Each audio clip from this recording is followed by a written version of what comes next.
नमस्ते। आज हम आपको रामायण की एक ऐसी कहानी सुनाने जा रहे हैं जो हमें सिखाती है कि त्याग और कर्तव्य का मूल्य किसी भी पद या सुख से कहीं ज्यादा बड़ा होता है। आप सोच रहे होंगे कि मैं श्री राम या सीता माता के त्याग की बात कर रहा हूं। नहीं, आज की कहानी है राजा भरत की, जिन्होंने अपने निजी सुख और राजपद को धर्म के लिए त्याग दिया। जब राजा दशरथ के वचन की वजह से श्री राम को वनवास जाना पड़ा तो अयोध्या में शोक छा गया। उस समय भरत अपने ननिहाल में थे। जब उन्हें यह बात पता चली कि उनकी माता कैकेयी के कारण ही राम भैया को 14 साल के लिए वन जाना पड़ा है, तो उनका मन दुख से भर गया। उन्होंने राजमहल के ऐशो आराम को ठुकरा दिया और राम को वापस लाने के लिए वन की ओर निकल पड़े। वन में भरत ने श्री राम से विनती की, हे भ्राता, ये राजपद आपका है। आप लौट चलिए और अयोध्या का सिंहासन संभालिए।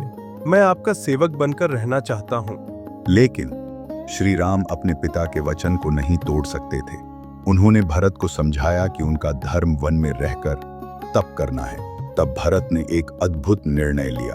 उन्होंने राज सिंहासन को नहीं बल्कि अपने भाई के प्रेम को चुना। उन्होंने श्री राम की चरण पादुकाएं ली और उन्हें अयोध्या ले आए। अगले 14 वर्षों तक भरत ने एक तपस्वी की तरह जीवन बिताया। उन्होंने कभी राजपद का सुख नहीं भोगा, बल्कि सिंहासन पर चरण पादुकाएं रखकर उनके सेवक बनकर राजकाज संभाला।